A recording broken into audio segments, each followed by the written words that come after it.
All right, hello everybody. Today I'm joined by Sam Miller. Sam is a guest that has been recommended by multiple people. She's on the channel. What's the name of the channel? Holman's The channel? Mindful Gardener. The Mindful Gardener. Holman, I've also had on the channel, and Sam have been doing some amazing work on that channel. And I just get a lot of feedback that Sam speaks very clearly on the allowing the healing for mind body illness and all of these kinds of things. Uh, and I feel it in her energy. She has this pure allowing open energy, but I hear from everybody else that she also knows how to get it through the ego door.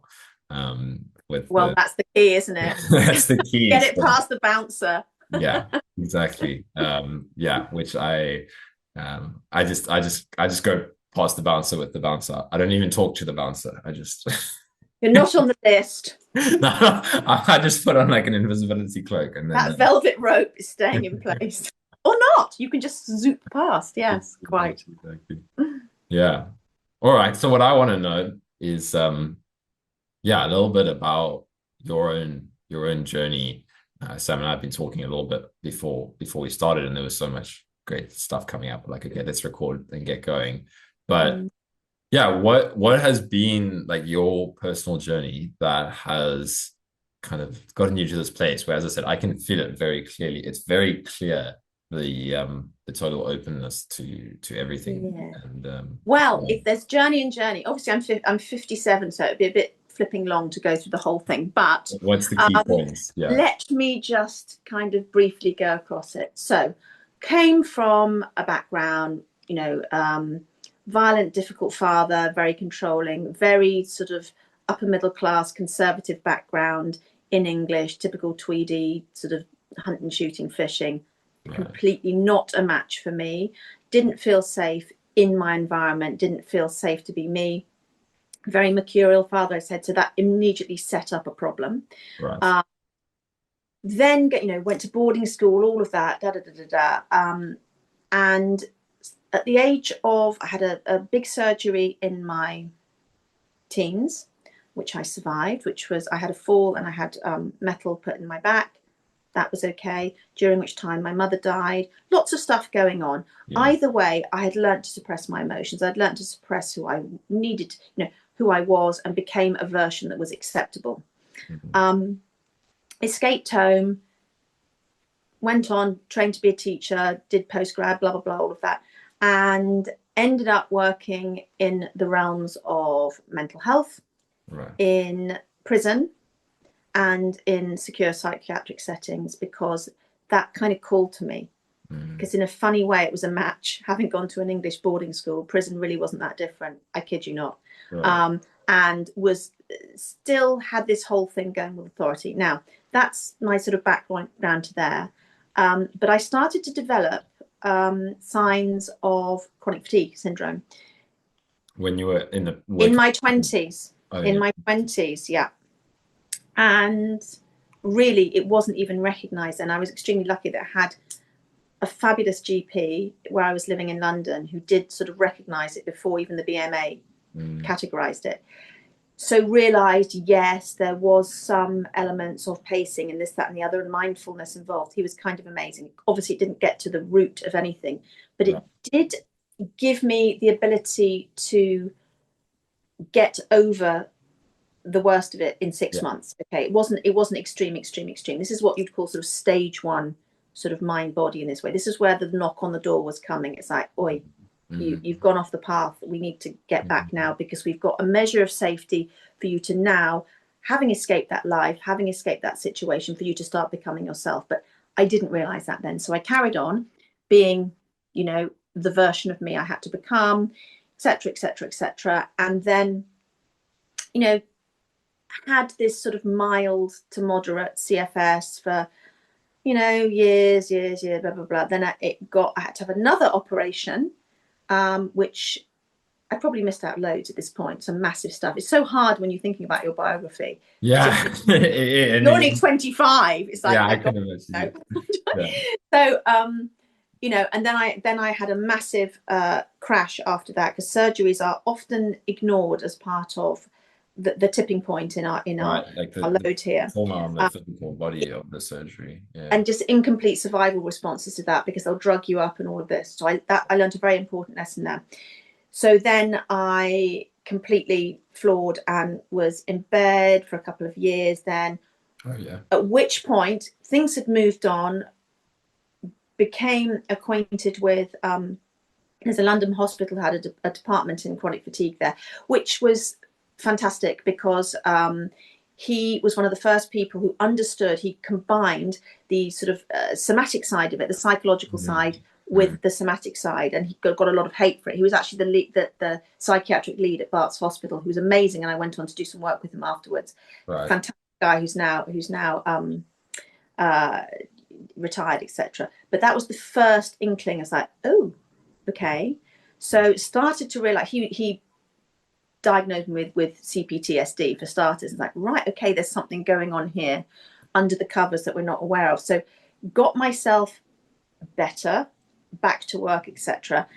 And then What age was that? This was at 40. Okay. Yeah. At this point. So I carried on working at the prison where I was working at, and in that place, working full time, living fast, being a perfectionist, doing stuff, being her, all of that stuff that was necessary to keep me safe and acceptable in life, overachieving, underfeeling, pushing, partying, doing too much, feeling not enough at all, etc. Just burning myself into the ground. And then the perfect storm happened. This was after you already had like a period of being bedbound for 2 years. You went to the hospital, got some help, got yeah. better. So then I was kind of okay for about years, whatever, doing things. And then, but you see, the root hadn't been dealt with. Yeah. The root had not been dealt with. This is part of the waking up process, knocking on the door a little bit more loudly now. And I was feeling a lot of pressure. I'd split up. I was just feeling a lot in life. I was at work, decided to split up with my then partner. And then it happened. I just one day just was floored, and it was the absolutely thing. And then I was 5 years of bedboundness. Wow. Of the highest order, that bed sofa boundness, where I had to really work this out for myself, which is where I went deep into studying what was going on here, which was when I really got into Jung, really started getting into Zen, really started understanding what's going on here, and had to effectively, from all these different strands, create a map that felt coherent and work my ass off. Wow, incredible. To get myself back. So it really was a super scheduled thing, because I was so poorly. So poorly. People talk about being in bed. They talk about being in bed on bad days. So this was on a good day. Yeah. Really, and so I had to learn to start sitting up again at an angle, and this, that, and the other, and then would migrate to the sofa, and then little walks and things, and being up for. So I won't bore everyone with the schedule. I've got it's really important for maybe another time, because it's another way of creating safety in the container, because it's a nervous system container and a psychological container that we're working with here. So it has to go in tandem. So then, interesting that was then it was like time for the kind of deeper perspective to come in. It was like initially it was like the first round was like the somatic and the nervous system, and now this time it was like life was like, okay, now you're ready to go into like the Zen and the real exactly fundamental layers. We've just been preparing the ground, madam. Exactly. Now, that's what I feel. This is the starter, the amuse-bouche, and now we're moving to the main course. And just breaking down the ego to be ready for that as well. Like that's what I feel how the whole awakening plays out. Yeah. And I had a particularly strong and entrenched ego, as people often do if they've had a lot of trauma, because they've had to make a really strong carapace. They've had to construct something so inviolable. Yeah. To protect themselves. They really have. So it will be forced away from you. But of course, I still wasn't giving up without a fight. So I recovered from the CFS, and then, just slightly unfortunately, during the midst of this, during long COVID, during lockdown, the metal I'd had put in my back from the previous operations got infected during long COVID, and I nearly died, basically. So during COVID, I had to go into a hospital in London, be with no visitors, anything, have to have 2 metal rods with 78 screws chiseled out of my spine, which had all grown over, and various things, described as just about the biggest operation you can have, during which, I mean, it was so brutal getting out at 2 surgeons of searing and hacking and doing of that. They broke, some of my ribs and cracked my vertebrae in the process of just getting it out, which they did, which was good. And I recovered that, and I decided not to take very much pain relief afterwards, so I could really let my body do its thing. It wasn't fun, I can tell you. But it was actually something I felt in control of, in a way, and it taught me a lot. But I still wasn't there, because 6 months after that lovely sojourn into that, I got struck with the final straw, which was the triple PD, which was the absolute, that is the ultimate thing. That's when it just says, you're still not listening. Yeah. It will stop you reading, thinking, looking at anything. I had to wear an eye patch. I could barely move. I was dissociated all the time, total fear, couldn't look after myself. And then Oof, I can feel it. Then I met my friend, who's now a brilliant friend of mine, Unit. I was, scrolling like a pirate on YouTube, thinking there's got to be something more to this. And I found her. She's called the Steady Coach. Check her out, everybody. She's brilliant. And I had a couple of sessions with her, and I realized, oh my God, it's the same thing. It's just moved to this system now, because I haven't dealt with the root. So that was the real thing for me, was understanding, okay, this is now forcing me to stop being her. Oh, I can feel that sense of relief when you've realized that, like in the energy, just that shifting of the relief. But it was a bit like having kind of the last crack rock being taken from someone, in the point of withdrawal. It wasn't letting go without a fight, and it was like, no, it's going to be taken away. And I was scrabbling, but there was no choice. That it was ultimate surrender. The great surrender. And of course, having been someone who had been, during this time, very introspective, meditating, really studying Zen deeply, and I'm not just talking about performative, I'm talking about really deep stuff. I had a teacher at this point. Let's talk about that side of things. Who was on the Zen path? What teachers were you working with? She is a Chinese lady. So it's Chan, original Zen, Chan Buddhism, which is really described as the psychologist. It's very analytical. It really deconstructs. It's also described as the sort of quantum choice, because it actually talks about things in its true essence, the element. Everything can be applied to what would now be seen as quantum mechanics, depth psychology, Jung. So it brought everything together for me, and it provided a framework of the nature of consciousness for me to start working with. Because all too often, and I don't know what you think about this, is that meditation can seem very out of reach, very esoteric. It's only for special people. No, it's for everyone. It's for everyone, and it's not about calming your mind. Well, this is ever. Yep, this is exactly. It's not about chasing states. It's about being okay with whatever's there, and what's there is often brutal uncalmness, shall we say.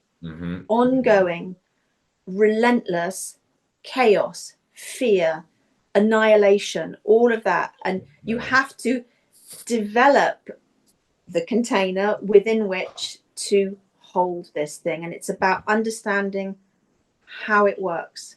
The fact that who you think you are is just another object in that container. Yeah. And And the container is always, that container has actually always been infinite. Like that's the key as well. yeah. The container has always been infinite, but it's like, yeah, it's like we get expanded, expanded, expanded. Like, yeah. Yes, exactly. Because the first container is you realize, oh my God, I'm not my thought. Uh-huh. There you go. That's the first one.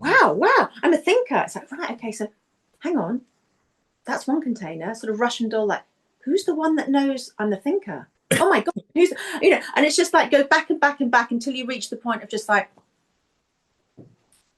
wordlessness. There's nothing. There is, Yeah. that is the ultimate container. And I think for me, being analytical, having had trauma, having lost access to the intuition of right brain activity because of not having it kind of pushed out of me as a child, culturally, and with my family, I needed to understand the left brain to simply be able to trust to do that and to see the mechanism and to slowly expand the container and slowly start to challenge and see. But you did it all like that so that you could help people in such a detailed way. Like that's what I'm feeling is. Well, I think it's very important, and that is part of it. And I That's truly why believe your journey came out so long over such a slow, like, and that is because you now have this capacity to really like. Well, yes, lucky old me, eh? Because everyone goes, but I've got this. Yeah, I know exactly what you're talking about, which means I can chunter on for hours and write, and do videos. So because I've been there, and it's very different learning about something from the outside, theoretically. Yeah. Knowledge transmuted to wisdom and all of that. It's to actually have an experienced it yourself. And that's what I like about Helmut and why I'm a match with him, is because he didn't learn this stuff. He intuited stuff. Mm-hmm. And it's the same thing effectively. Well, that's interesting. Yeah, with me and you talking as well. It's like for me, it's all just the energy and the feeling, but it's the exact same thing. But you just kind of, you have again, you meet people in the analytical space because you took that. Well, all roads lead to Rome, ultimately, if you're willing, and you can go the hard way like I did. Yeah. Or you can just trust and go the easy way. But of course, there is no easy and hard, because even those are constructs. But the sense everything is as it should be. Yeah, but it's because you're here to play a very important role. Like that's what I feel like you. I think this, is the role that I have. This is my job, is to be able to help people, just remind them of what they always were, which is the container. We are the container, all of us, and we're all just one container as well. Whether or not people are ready to hear that or not, that's absolutely fine, which is why I think the mind-body space is a perfect entry point, trailhead, to allow people to realize they're not who they think they were. Because if you are experiencing a feeling, who is the one that realizes that? The feeler. And that which knows I'm in pain is not in pain. And that's really important. And when you can it forces you to create this subject object with what you're experiencing. And it's like this tripartite of knower, knowledge, and knowing. And is this everything? Again, this sort of whole sacred geometry, the physics, the tripartite nature of reality. It's there. This relationship between your awareness and an object, and of course that which is between, which is the true space. And chronic illness feels like to me the way that awakening is waking people up more and more nowadays. Like that's absolutely. It's like, okay, it's time to wake up, people. It really is the big wake up call. And it's a call to self. I talk about, and the self is obviously a big step on the path.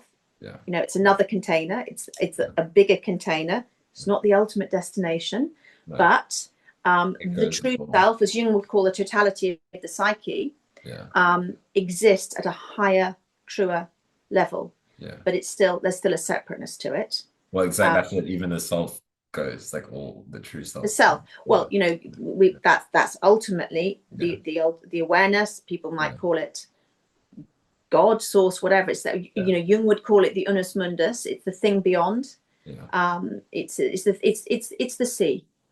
effectively, the And infinite. the key is though that even like I just want to point this out to people listening is even that the mind can latch on to turn that into an object. It's like, oh, so it's just another thing, right? Like it's like, oh, that again, we use words to point to something, but it's like even that is just another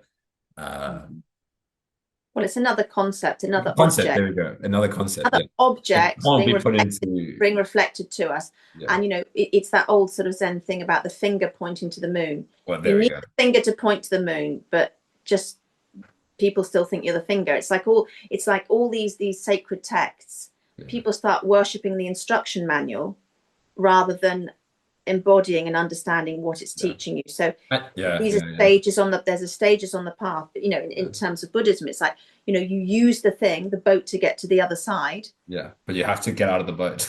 but you have to put the boat down. You don't carry the boat over. I love it. We use such similar analogies. I use that in my meditation sometimes. Just get out of the boat now. What we're talking about with meditation is like when I'm guiding a meditation, it's like these words are carriers of a truth that's already in your experience. Do not hold on to the words. No, they are reminders. Yeah. And it's just reminding you that your nose was always on your face. Yeah. I often say, because I teach meditation as well. It's Zen like me going around, it's like, where are my glasses? Where are my glasses? Oh, for God's sake, it's like, I get that Zen energy though, like with those kind of obvious pointers, like the very. But it is so obvious once you know how. It's like Buddha talks about that. It's like you're actually sitting on it. You are sitting on the very thing you're looking for. But that's what I love about Zen is it's like very much that like that kind of slap you in the face. It's right there. It sort of points out the absurdity of it all, and that's what I love about Jung as well, because Jung, will say we will do anything, no matter how absurd, to avoid facing our own selves. Yeah. And for me, do you know Angelo DeLillo at all? Yes, I do. I do. And I've watched a couple of his, and he's very good, isn't he? He was the one who woke me up. Like my whole thing was like, okay, long COVID. We're talking about it, long COVID, brain retraining, and then got interested in meditation because that was the only thing that was helping, and then non-dual, and it was just like, who the fuck am I? Like what is this? Like what is existence? Like physics didn't have. I went down the physics path, I went down the philosophy path. I was like, none of that gives me any truth. Like that, that this, and then Sam Harris. They all point to it though. They can all point to it. They can all point to it, and it is kind of like what we were talking about with you was like the you have to try something to exhaust the intellect to then be willing to let go to a deeper level. And then eventually I got to Angelo, and Angelo, by that point I'd been opened up enough by the chronic illness and let go. And he's just he's such clarity for me. Like, It's one of my friends, he followed and he found Angelo and said he was excellent. So I looked at a couple of videos, and he's a very good online teacher. He reminds me of you because he has a Zen background as well, but also I think he's Japanese Zen as opposed to Chinese Zen. Yeah, it's different Zen. But the thing about that is, of course, it's the same thing. But if you're really analytical, go for Chinese Zen, Chan, CHAN, because Japanese, as they love to, they tend to strip things down and dilute it. So part of the actual instruction manual is missing. If you really need to go, but how do I get to the container? Because everything he's saying is true, but it sometimes can be a bit inaccessible for beginners. So, but we find it when the timing is right. Like he just popped up on my path. You find the thing. Yeah. And no, he's very, very good, and he's teaching the real stuff. Yeah. But it's interesting. What I feel as well as where we're going is less like that is all coming now into like more of a modern Dharma in the sense of what you're teaching as well. Like that, like I feel like less and less people. This is what I'm seeing and what I'm showing as well. Less and less people are going to go to the Chinese Zen. It's like this is now being birthed more into the some maybe still, but it's like more this tradition free, but still the pure kind of Dharma coming. As long as you can find people who can translate it for you, because you know, you do have to confront the absolute depths, Yeah.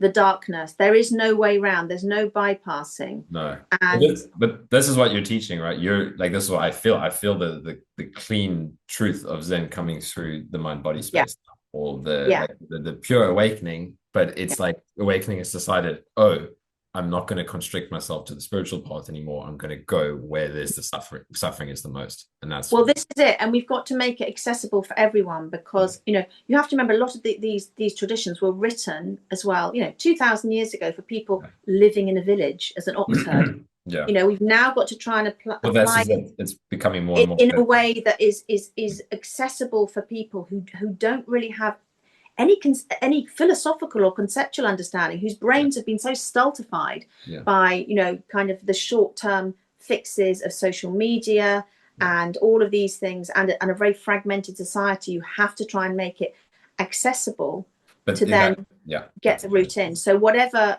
I can do in my small way to perhaps help people to do that. But basically, the key is you're not what you're not the object. yeah, You're the space in which it appears, yeah. and that's the reality. And actually, even then, the space and the object are one, because the object describes the space, and the space is what you are reminded by the object that you are the space.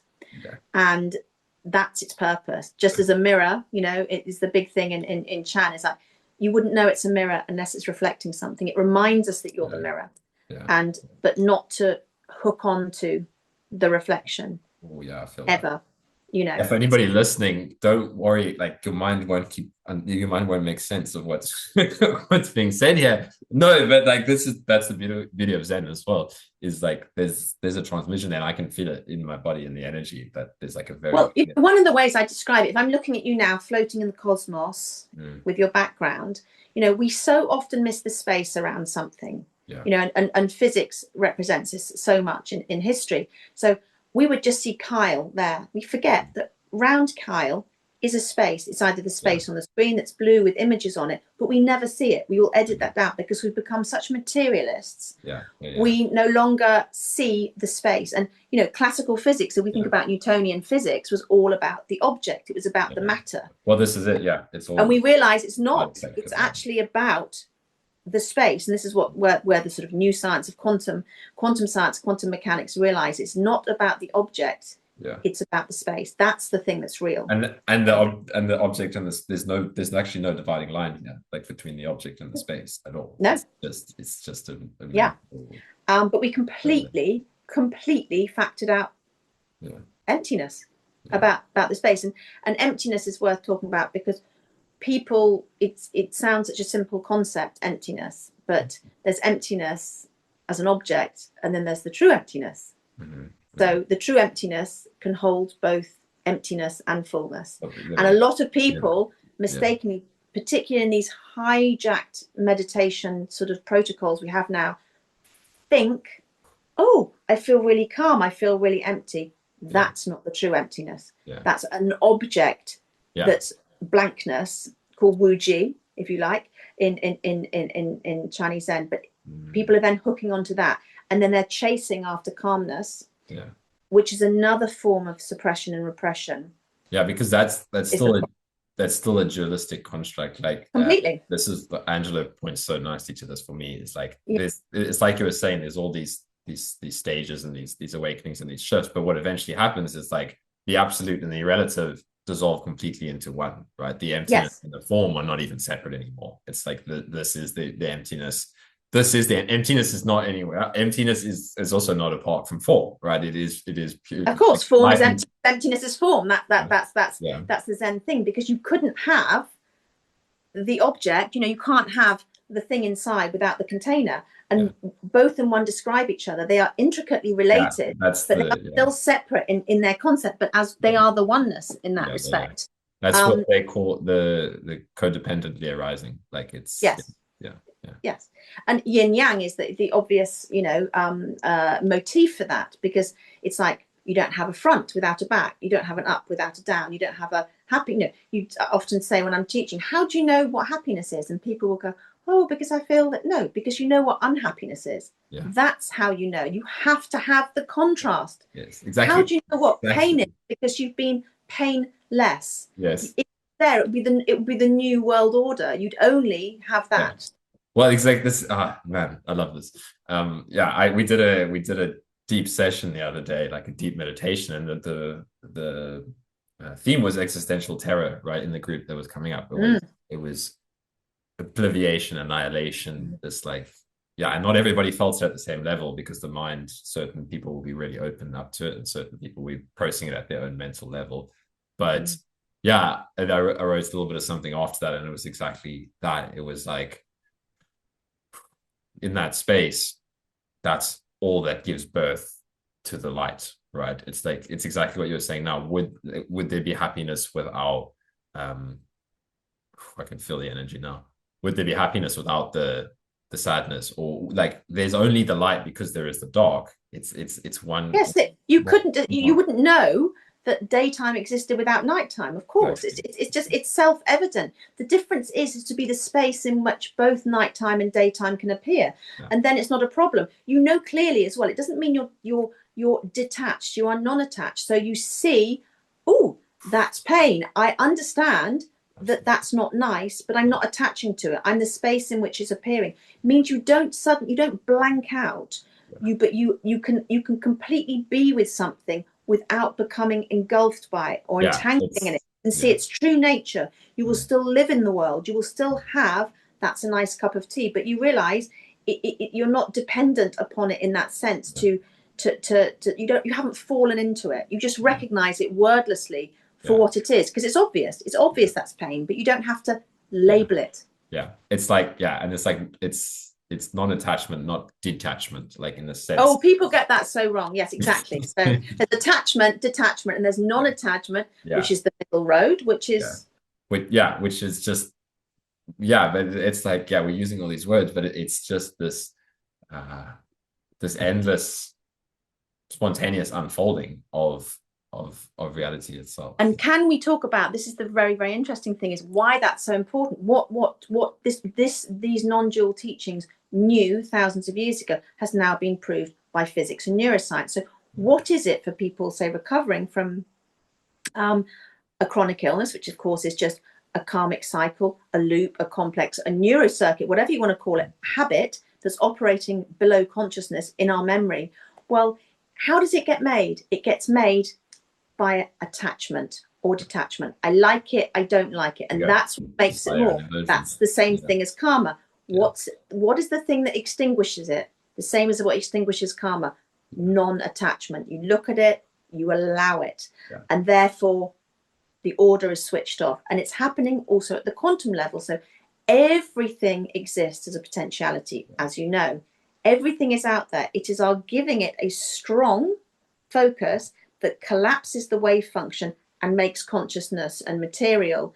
And we don't need to be attaching to everything. We just need to be that awareness that can see everything as potential, you know? And this is the fastest part. Like I'm seeing people working in the energy space now, and it's like there's all these terms with quantum, but for me, it's like this quantum healing is returning to that kind of that untouched potential, and everything can dissolve through that space, right? It's so it's the fastest path to healing. Like the because it's natural, it's flow. Everything is meant to flow. Everything apart from awareness, which is still, and the ultimate containing it, that never moves, has no beginning, no end, never moves, never changes, just is. Within that, everything else should just be allowed to move and flow subject to the conditions. Even the universe, you know, there is no time and space within the only reality, which is our awareness. You know, within that, universes are born, big bangs happen, big crunches happen, round and round it goes. But what's real is that which holds it. And that is our ability to just be the space within which everything appears. And let's and that which holds it is not in any way apart from everything that is being held within it as well. No, because like this, as we know, the sky is, you know, the sky holds the clouds. But they're not attached to each other, but they absolutely are a oneness in that respect. So it all fits in. That's for me very important as a teacher, to explain to people who say, well, I don't understand the science, I don't understand. You just go, so whether it's the depth psychology of Carl Jung, modern neuroscience, whether it's quantum physics, whether it's Heidegger and phenomenological traditions in Yeah. philosophy, whether it's religions at their source Yeah. without having Yeah. been kind of appropriated by people for their own means, or whether it's about sort of the great wisdom traditions of Buddhism, etc., and Sufi. They all say the same thing. If you stand back far enough, they're actually talking about Oh yeah. everything which science is now putting a label to, Yeah. which should be very reassuring for people to know, wow, everything's exactly as it should be, even if my ego doesn't like it. There we go. Wow. Love it. Yeah. Well, we talked about a lot there, but not so much mind body stuff. But it's very nice to have a conversation This is, about this, because I as I this is said, this is my I'm secret life. yeah, well, this is what I feel like. I'm very much in the awakening space, and yeah, I could feel that truth in you. Um, and as I said, I'm very grateful for the work that you're doing Well, that's very kind. Yeah. in bringing that into it's very much a bodhisattva energy that I get from you. Is that It's like it's stealth. It's stealth kind of heat, felt doing awakening? Yeah, stuff. it is like It's you're like, first one free, sir, come yeah, in. Now yeah, you just yeah, yeah, lock yeah. the door behind them and go, have you considered your awareness? And it's I like, love it, but that's you feel like the because for me, Angelo, like he was the first. He played such a big role in my journey, and he was also that in like very. He talks purely about the awakening because he didn't have the whole mind body thing, but he was like he draws the ego in because he doesn't talk about any of the woo woo side of spirituality. It's just the yeah, keen awakening, yeah. but it's like you're even another level of yeah stealth awakening, which is everything. Like, yeah. But it's interesting because obviously, the work I did in the prison, the work I did in hospital, etc.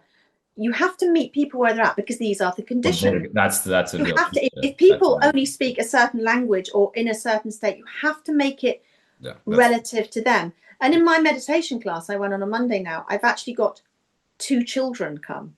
So you've got people who are highly analytical, doing that, and then children. It's like, if you can't competently explain these concepts to a child who's new, somebody who's never done any of this sort of thing before, or people who are very, very highly attuned to a lot of these texts, you have failed, because actually there is just the one truth, and it's just Yeah.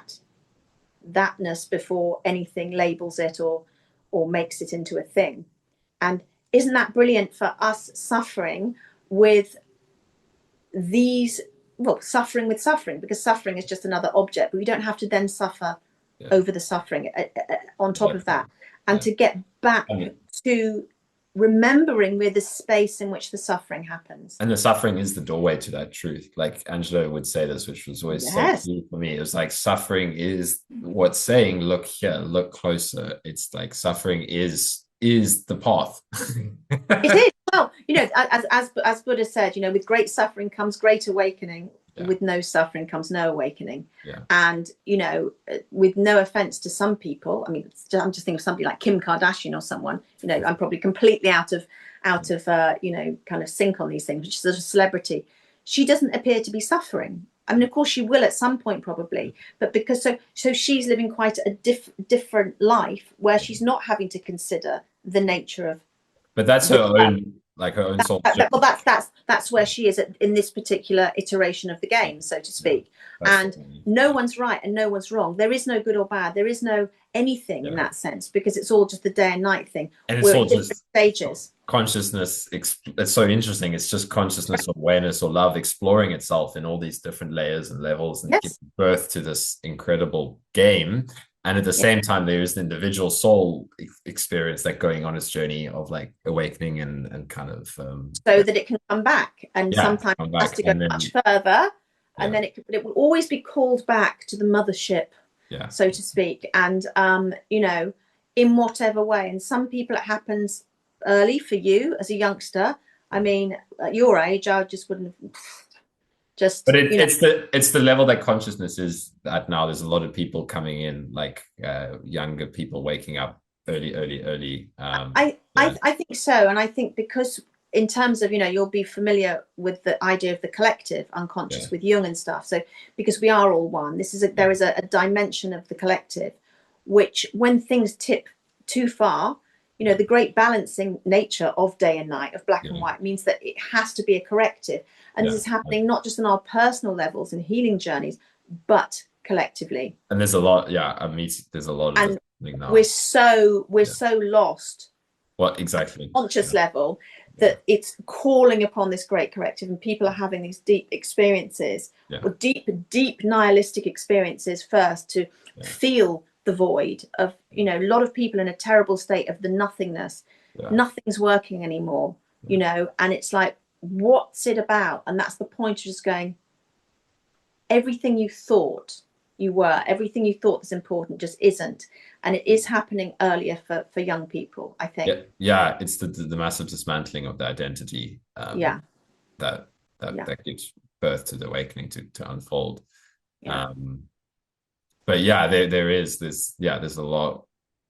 It's also got to do with how connected we are now. Like the energy can just flow much more directly across the globe, like with Well, I Zoom. think so. You can do it through. You can actually feel it with Yeah, people. yeah, And I certainly, when I'm working with clients, I can feel. You can feel through yeah, the thing, yeah, because of course, quantum physics now, superpositioning and all of that. You can have things separated by yeah. universes, and they're still in Entangled. contact, Yeah. because that's the nature of consciousness.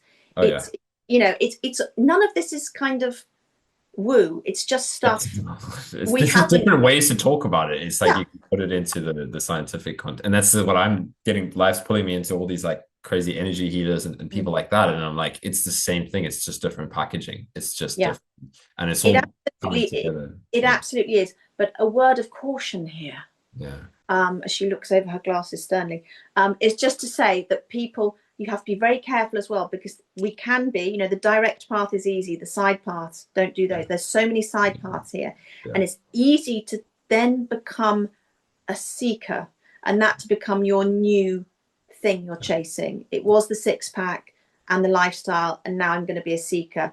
So be very, very careful about that, because it's what you already are. You don't have to find it. And if you're trying to make it happen, stop and really think about that, because a lot of people, I think, are blanking out, yeah, and that's a very dangerous place to be in.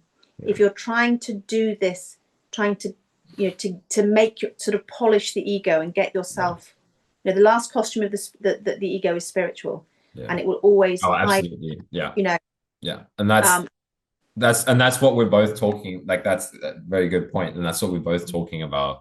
Um, it's like for me that's yeah, like that's kind of what I've titled my website. I changed it a bit recently. It's like it's the end of healing. This is the end of awakening. This is the end of trying to create something, and I feel like that's what we're both talking about. That's well, the absolutely. You yeah, think about it in terms of Buddhism.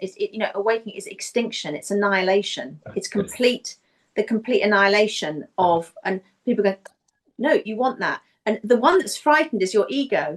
Well, that's it. Your Awakening. Yeah, that's awareness is yeah, like, yeah, yeah, and yeah. It's so funny. Like we can talk about even yeah, because it's the final stripping is a way of control, right? Which yeah, is even the idea of being able to make anything happen at all, like the ego death, the awakening, the healing. All of that is like the final wisps, and yeah, that's where the suffering still arises. Like this is what I point people to is like there's still something that wants to be the one to make this happen or not happen. yes. Like that's the loss. Yeah.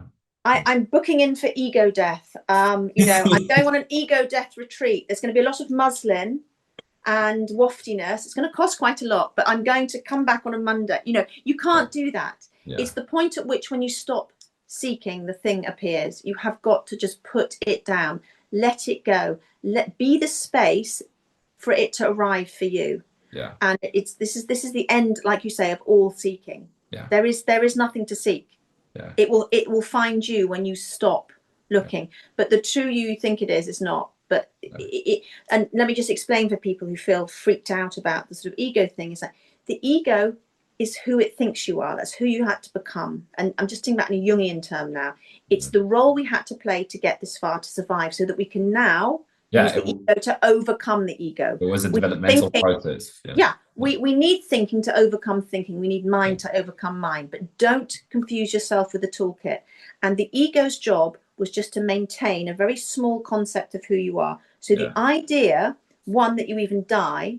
This is why people are scared of death. The ego's scared of death. Yeah, but Self doesn't give a toss, because it's like there is no death. Well, it's already, yeah. Well, that's the thing. I was writing poetry about this the other day. It was like this is simultaneously birth and death. You're already dead, like every that. second, Yeah. every nanosecond. Physics proves that there's no birth, there's no death. Every moment is preceded by another moment, sequentially back to the dawn of time, which is the Big Bang, in the singularity, and then it goes round again. Even that there is that is the extinction. This is the samsara of just the ongoing thing. But within the greater awareness, there is no death, because there is no birth. That's the only thing. But everything within it can be born and die endlessly. And if you realize you're the space in which that happens, you don't have to worry about a thing. Bring it on. And think about Kundalini. It's the snake. It's the completion. It's the Ouroboros. There is nothing. It's just, and there's so much freedom to play in the form as well. Then, as one wishes to, when, like you said, when you realize the,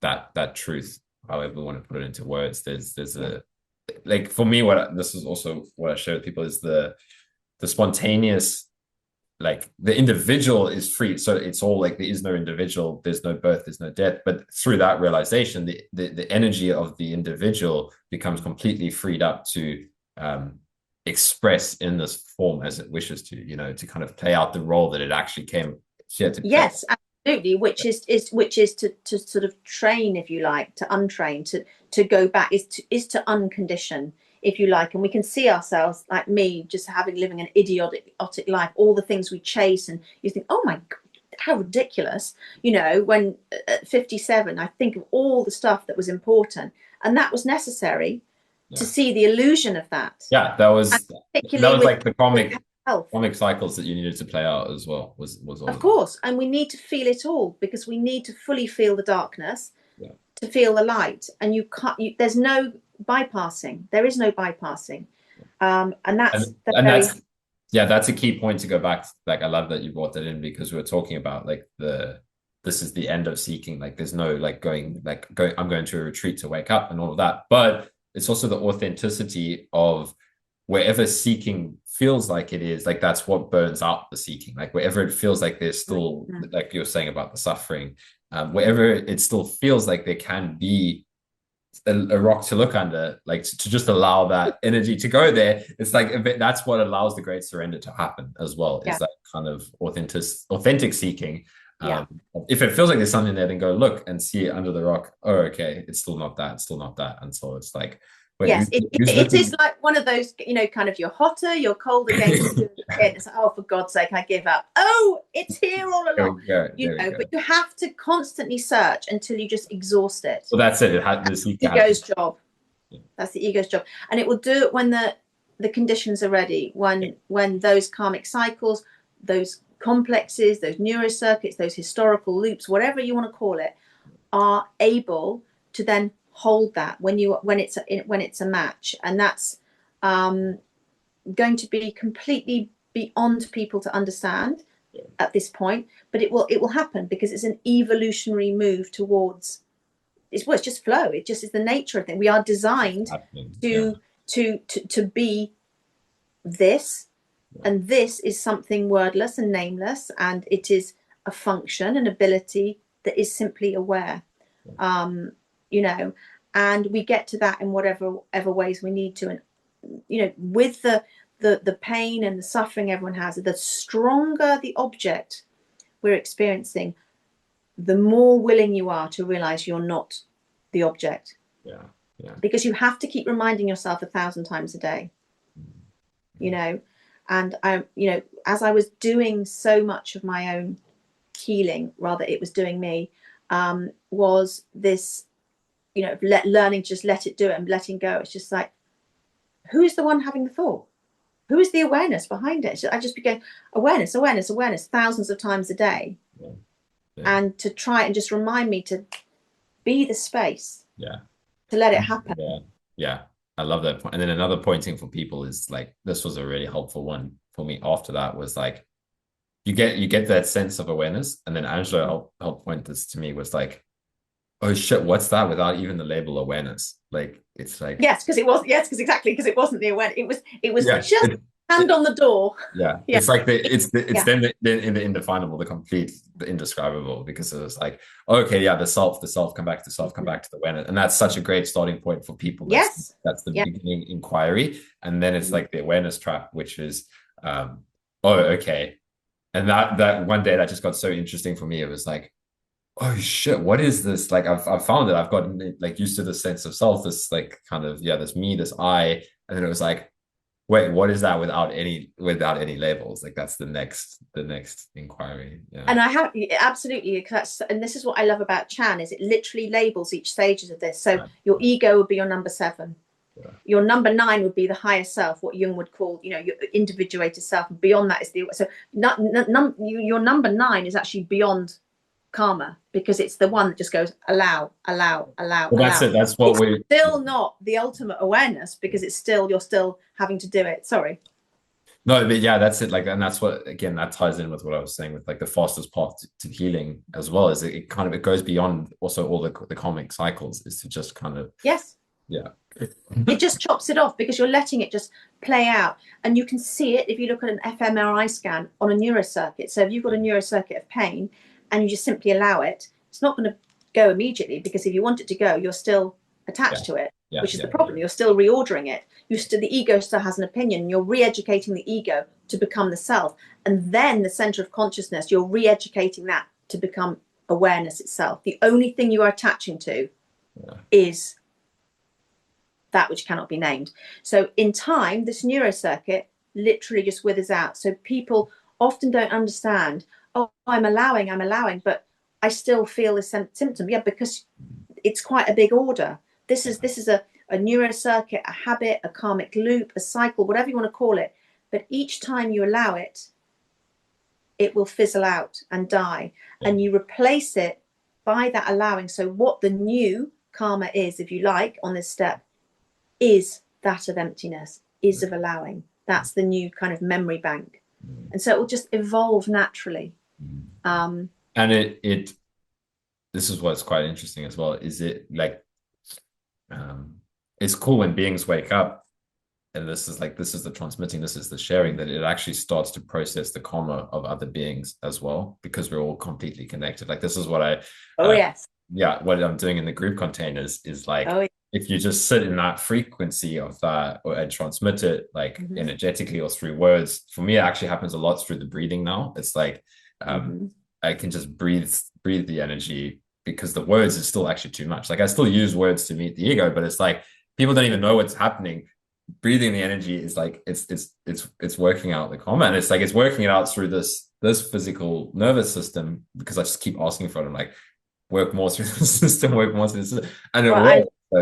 That's so amazing you're saying that, because that's true. It's like, we've got the personal and the collective, and it's like you're taking one for the team. Yeah, and that's what Jesus did, right? That's what he came, and he was like, I'm here to clear a buckload of karmic.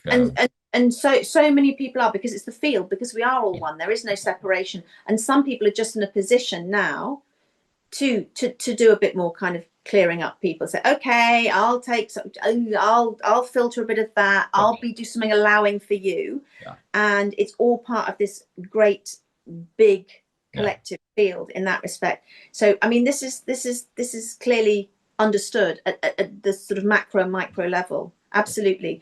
And that oneness of being, and for so many people, this is why it's such a brilliant mechanism. Kind of, like David Bohm talks about his implicate order, which is so good in terms of quantum physics. And with, who is the guy who did was it him did the hollow movement, I can't remember, but talking about, the hologram Yeah. represents the same thing at a macro and micro level. So the same mechanisms that are at play. And every time we simply ourselves personally allow a small thing to be permitted to be experienced through our perceptual apparatus without interference, without entanglement, without rejecting it, without chasing it, we just change the Yeah. field. We just Yeah. change our own self.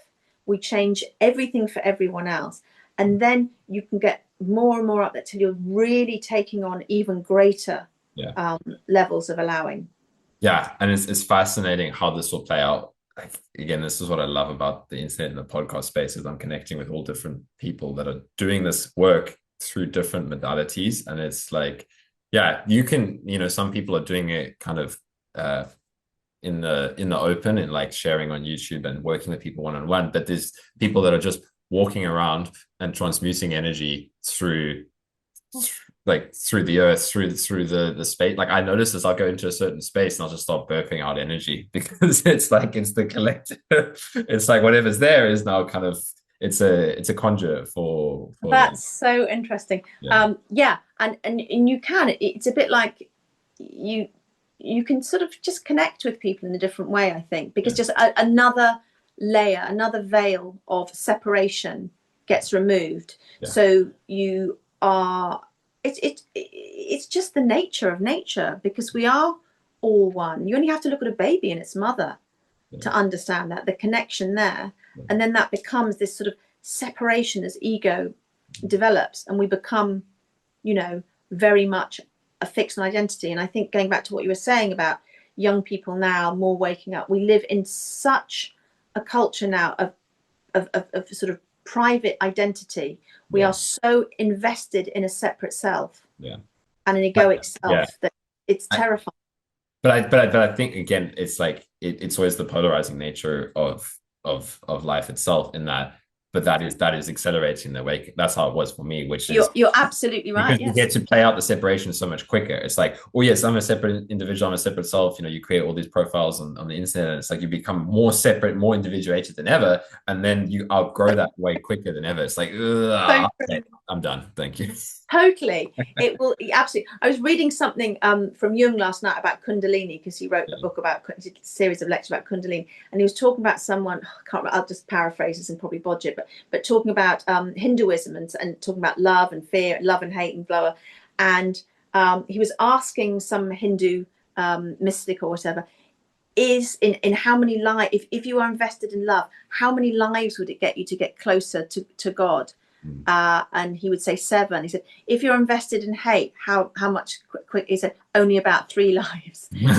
God being so confronted with the darkness, you have to learn from that in a way, because often so much of it is about trying to avoid that thing. And that's another trap, is that people are looking to all this love and affirmation and light and stuff, which is a terrible distraction from the path.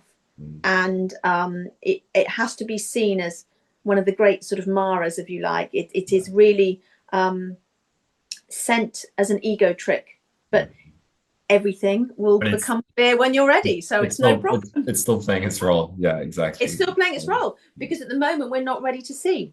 And when you're ready to see, you'll go, oh my God, there it was all along.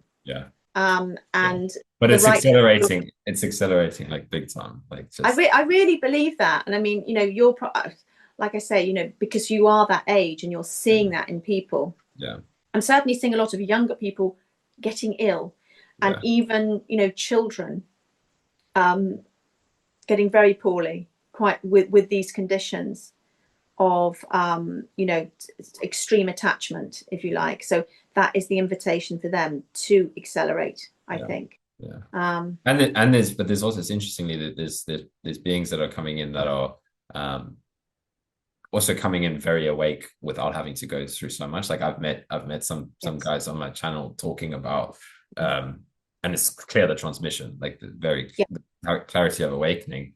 And it didn't play out the same path as me and you, because again, we all come here purposefully to play out different roles of transmitting this. And it's like some of us are there to go into the depths and like meet everybody there, and some oh, here to just transmit the light. Like this is Yeah, what I got from this friend of mine. I was like, oh a yeah, you hundred couldn't percent. do all the trauma, but that it's still you're because when I speak to him, I just get pulled into this like this truth. And it's like, and that's right. That's how it's flowing through him. Is he just came, like this kind of purity Mm.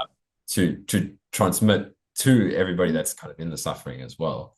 That's so true, and I think people get confused about that because they, gosh, some people have a sort of awakening, but it's not. They didn't have all the pain and go through Yeah, some sort of hellish bardo, and but that's because that's not their destiny, and they've probably no, done a lot of work prior to coming into this yeah, form as well, and but that's not their role. They are, as you say, that light to which people will look at. But other people, that's not going to work for them. yeah, They need to perhaps have someone down and dirty with them. And for it doesn't matter. It's just ultimately everyone has got to find someone who can reflect back to them yeah, their true nature, and it has to match their sort of acculturated version of what is acceptable, what can sneak past the ego. And someone sort of dancing around being highly spiritual is going to be a massive turn off for some people, whereas someone talking about it scientifically, for example, will be saying, oh, okay, that's a truth I can understand. Even though it's the same truth, it's just described differently and fits their ego. And Jung talks about this, in terms of, say, Kundalini, which has obviously this powerful Eastern tradition, which is well embedded in a culture and a society. But here is it, he's saying it's not available to people unless you translate it into a language mhm, that they can consume, mhm, that's going to, which is why he talked about the individuation process, mhm, selfhood as being akin to the process of Kundalini. But it had to be translated mhm, mhm. into their language, because he, of course, had a Kundalini awakening when he was younger. Yeah, Um, but you have to sort of package it for yeah, people yeah, in that way. But it's the same thing yeah, ultimately, and people then have to be prepared as well, because we can't chase. That's another big mistake, and we see lots of casualties yeah, who have chased, yeah. I think, awakening, Mm. like you say.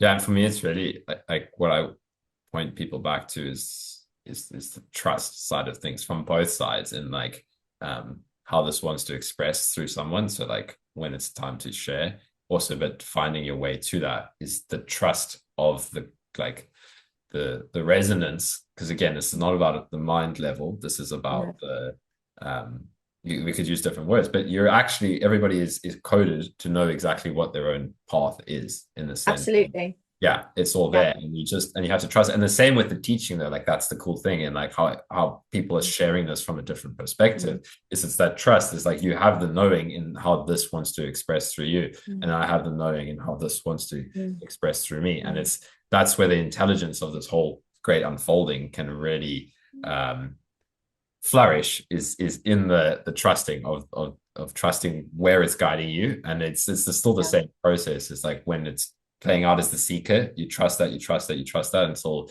it takes yeah. you where it needs to go, and then you keep on trusting it until it's for how it wants to Yeah, works it's like out. that Sherlock Holmes thing. I can't remember the exact quote, but it's basically you test every theory, every hypothesis till all you're left with is the truth, Yeah, and the obvious thing. And some people have to go around the houses, I think, as I did.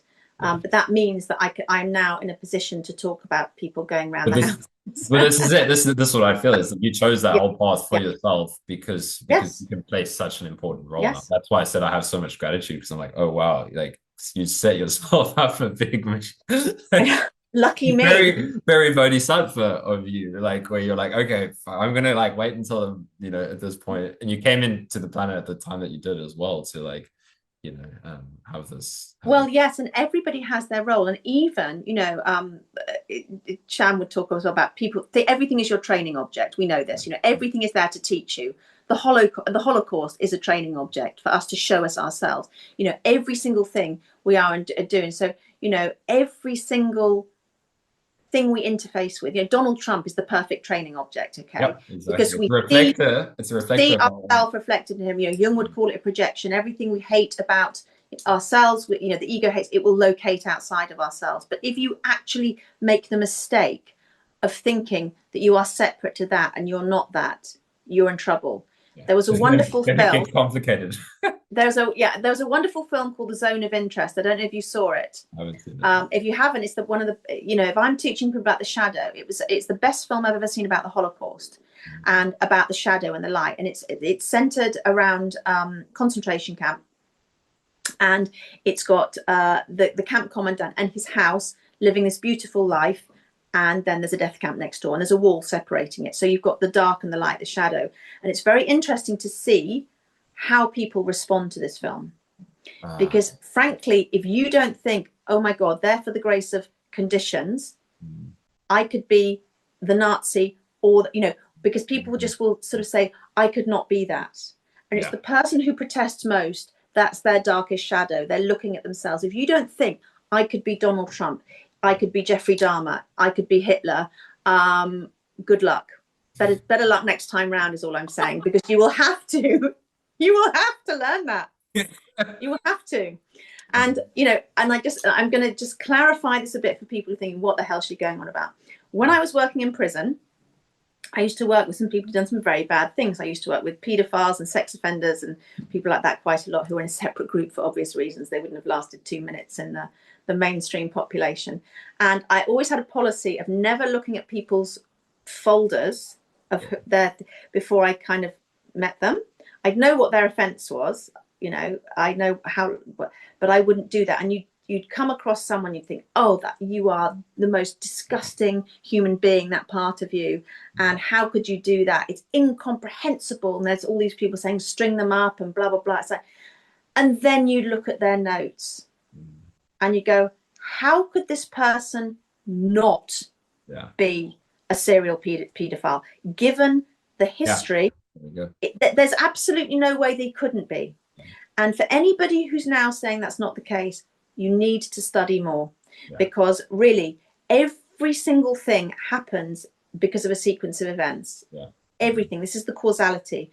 And yes, everyone has a chance to change, but it's, if you think that you would be any different, if you'd had that upbringing, that history going back through time, if you had, talking deeper, their karmic conditions, everything is exactly as it should be. Exactly. So trust it, and love Donald Trump, because Donald Trump is you. I'm afraid to say. Everything you reflect love to, it comes back to you, because it's just love, right? It's also connected. But it's funny, actually, as we were talking about that, I remember thinking about that, and that was before this whole awakening and the illness and all that. I was like, it was obviously when I was starting to come into consciousness, but it was like when I was 16 or 17, I was just like thinking, I was like, that I had that exact whole thought experiment about Hitler. I was like, shit, but what if that, like, I could have done that, I remember thinking that. Perfect. Exactly. And that was, whatever, that was it was already coming through then, but I just remember that. It's like, oh shit. I'm coughing up some energy.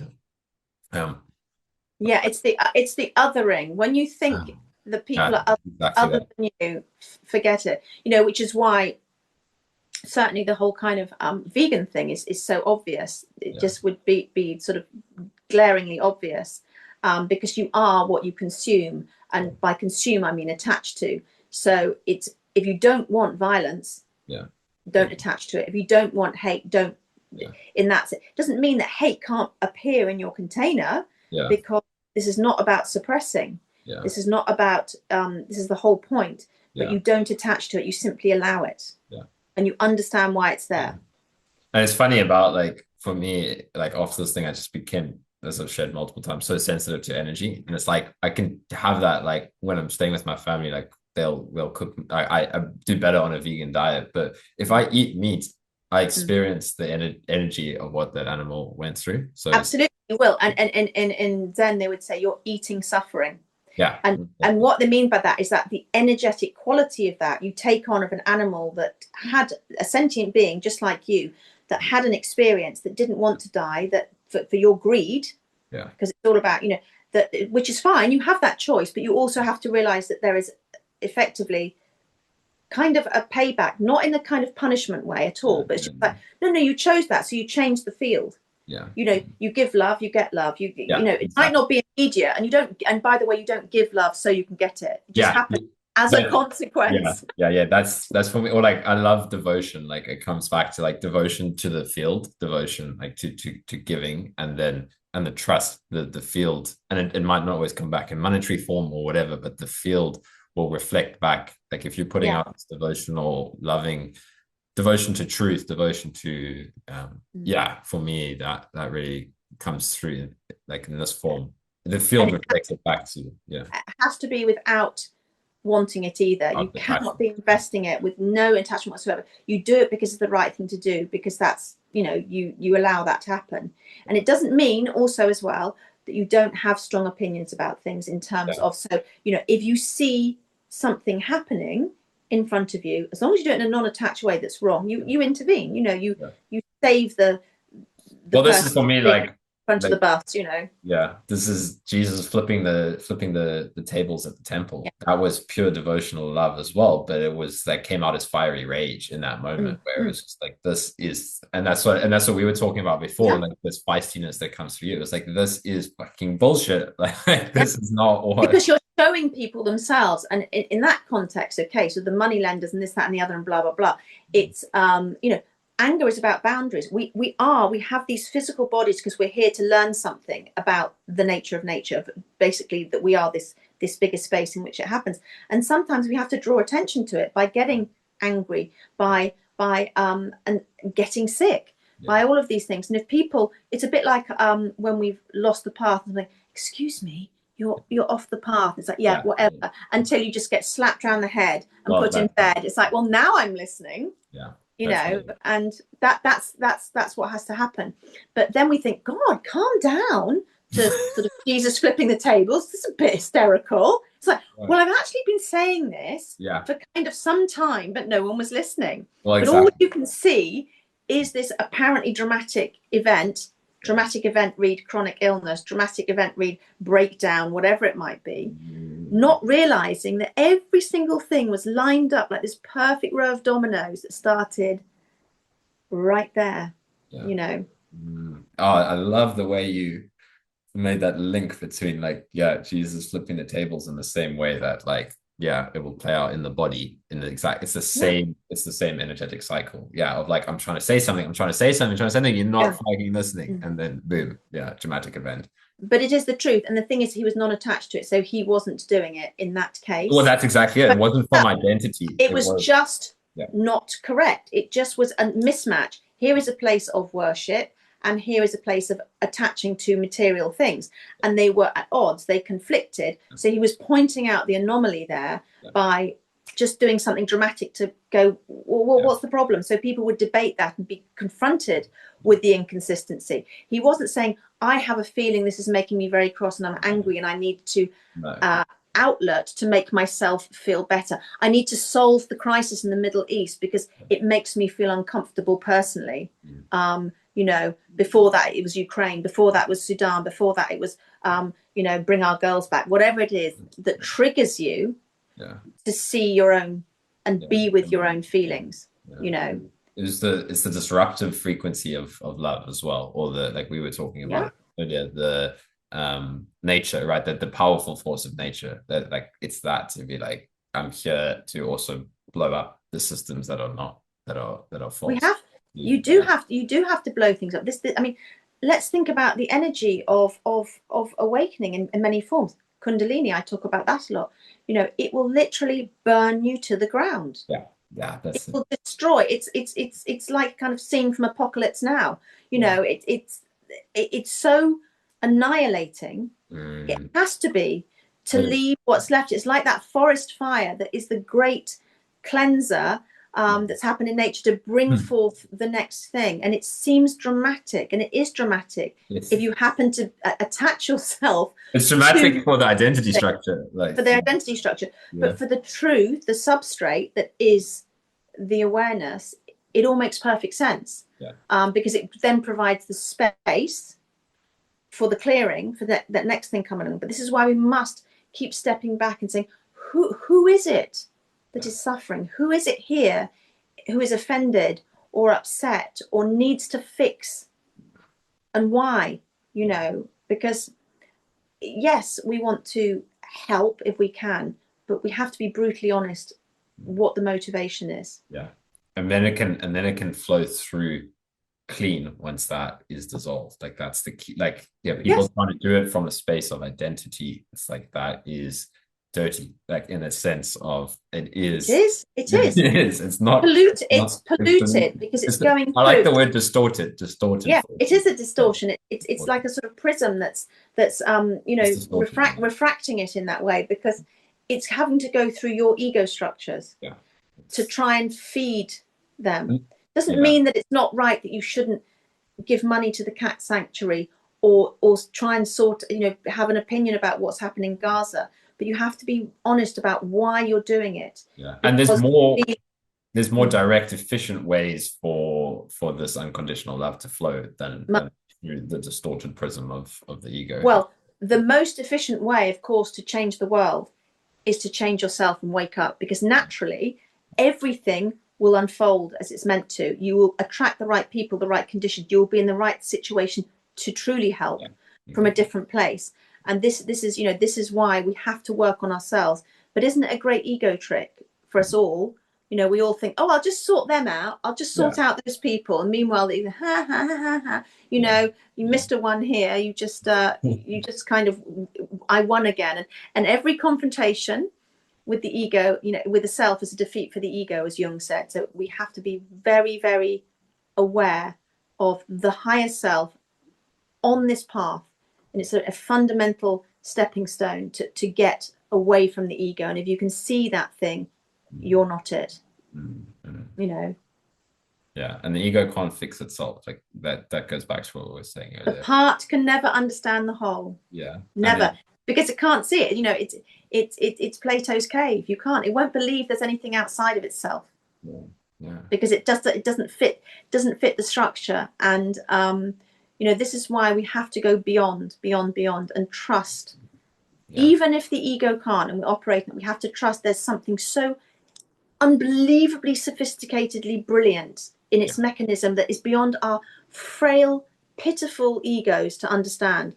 And if we trust that and just allow that, even standing in the fire, being asked to tolerate Donald Trump and allow him, or whatever it might be, is actually okay, everything, even though you can't see it now, it will at some point start peeping out from behind that action. You know? And then you really see the innocence of all things. Like yes, that's that's why I like the word distortion, because then it's like nothing, like even when we study like anything about the ego or anything about something being dirty, or it's innocence, but just not in its most liberated form, or in its it's just obscured. It's obscured by history, priors in neuroscience, everything that happened before that was like the thing you're experiencing now. But it's never going to be ever the same. No moment has ever been replicated. It can't be ever, ever, ever. You never step into the same river twice. All of that stuff. So forget about the suggestions. Sometimes we need them. I don't need to learn how to walk every day afresh. I need that reference point encoded. But I do need to try and look at things without what they remind me of before and what they potentially might make me think about the future. It's just they have to be without this context to truly allow. And I love what you said about the moment there, because that's why in the end the teacher is always this in its entirety, because it is this freshness, like this kind of endless, mysterious fresh that's always here. So that's like for people, like again, like what are we talking about? What is all this shit about the ego, about awakening, about it's this, right? It's in everything, always. It's shouting in your face like 24/7. It's just about, and isn't that great? When you have the present moment, you're free. You start again. Everything is fine. It's the freedom so is always pure. Yeah, it's and there's a Zen line as well. It's the first thought is always innocent, and that's the suggestion. It's there. A thought's nothing. It's when we attach to it, give it a second thought. then you exactly, and plan the wave function, react to it. then Yeah, you place the order, yeah, then you seed yeah, the complex, you give energy to the neuropsychic. The analogies are the same. You yeah, make something manifest in whatever sense you want it to be. So just observe it, observe yeah, the thought, even if it's telling you to sort of, do something absolutely, yeah. doesn't matter. And it's beyond repeat. It's just a suggestion. Why? Because you thought And it times before. and for me, what's really helpful here is everything is an entry point to this truth. So Yes. that thought, like talking about meditation earlier, like that the idea of meditation is about getting rid of thoughts.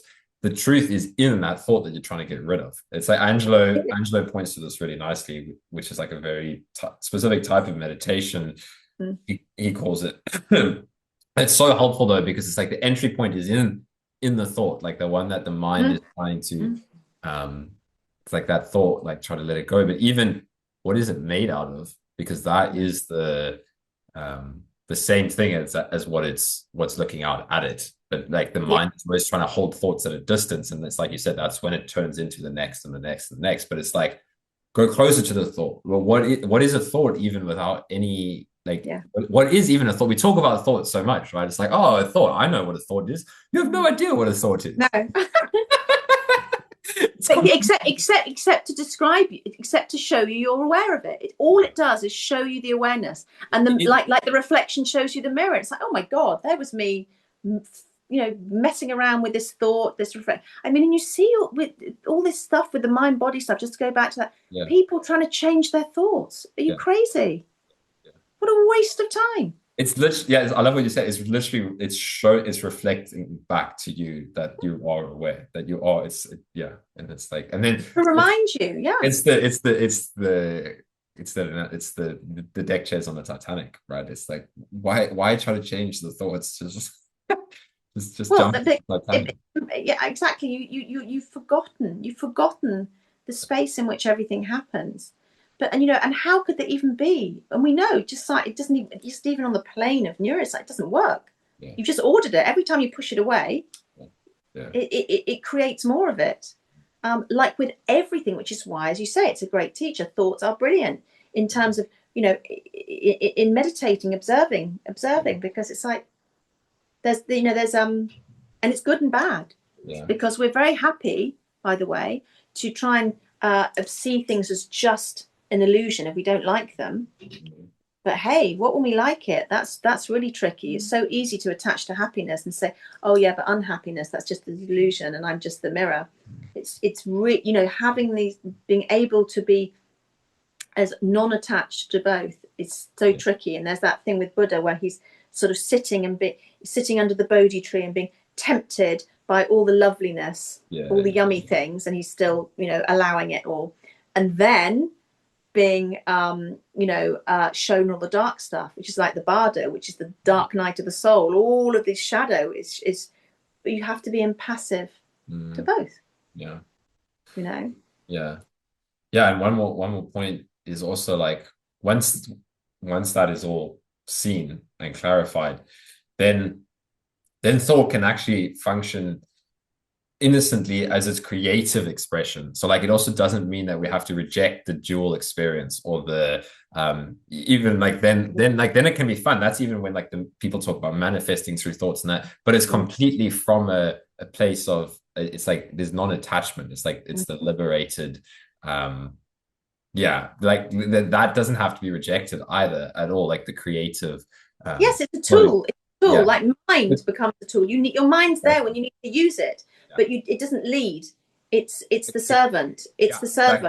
servant. It's a tool, exactly. And that's the Yeah, problem is we became identified as the tool. I am the tool, and that's a yeah, very constricted identity. yeah. Well, yes. And so easy to, but I mean, and that's even on a good day. People just thinking you're this. It's like, I mean, I'm not even the same as I began this call. We're Yeah. different. Oh wow. No, so much of that. I don't even exist. What? That's gone forever. There is no Sam. There is no Kyle. Yeah. It's just a And yet there's nothing wrong constant. with and there's nothing wrong with Sam and Kyle either. Like that's No, nothing. the But end. they're just an operating flux thing that keeps being given the same name. yeah, and looks quite similar to the one that came before and the one before. And there have been thousands of iterations in the past hour of Sam that's all been changing, subject to the conditions, talking to Kyle. The day has changed, time has moved on, space has become different. The universe has actually expanded during this time. yeah. Nothing stays still. Yeah. Mm. That's going to make you burp. No. Actually, just a deep breath there. That's the it's fun when something's like a beautiful truth. I think it's just a deep breath. Yeah. But for, you know, for people who don't have to go into the deep, deep stuff here, Yeah. take away the Once fact it's too that late, everyone's gone by now. after, everyone's after everything we've spoken about. rolled into the recovery position, begging for mercy. You know, We chased everybody off. um, to one person listening and the dog. Okay, what are we talking about? Well, one, you know, really, the thing I think is so important is that you're just saying, even if you're suffering, is that every moment you're saying is fresh, is new, is innocent, is it just is what it is, and it's that's all you have to do. It's the only thing Yeah. alive in the universe. The present moment is the only thing alive. You can't even experience the past except in the present moment. There's no such thing as the past. There's no such thing as the future. And what a effing relief, quite frankly. Right. You know, It reminds me, Eckhart Tolle said it once. I went to one of his live events a while ago, and he like, it was such a beautiful pointing of the exact one that you're doing there, which was like, you don't have to be like aware if you've been lost in thought for the last 5 minutes, or like you haven't been aware for the last 5 minutes. It doesn't matter. It's like you're here now, right? yeah, There is no last 5 minutes, or it's like you don't no, need to be aware for the next 5 minutes. It's like no. forget about all of that. You're aware now. Like it's like, Exactly, because your every moment is fresh, fresh, fresh. And often when I teach meditation, is people will be saying, "Oh goodness, I noticed I had to pull myself. You know, I had to notice that I was doing this 100 times." Well, that's meditation.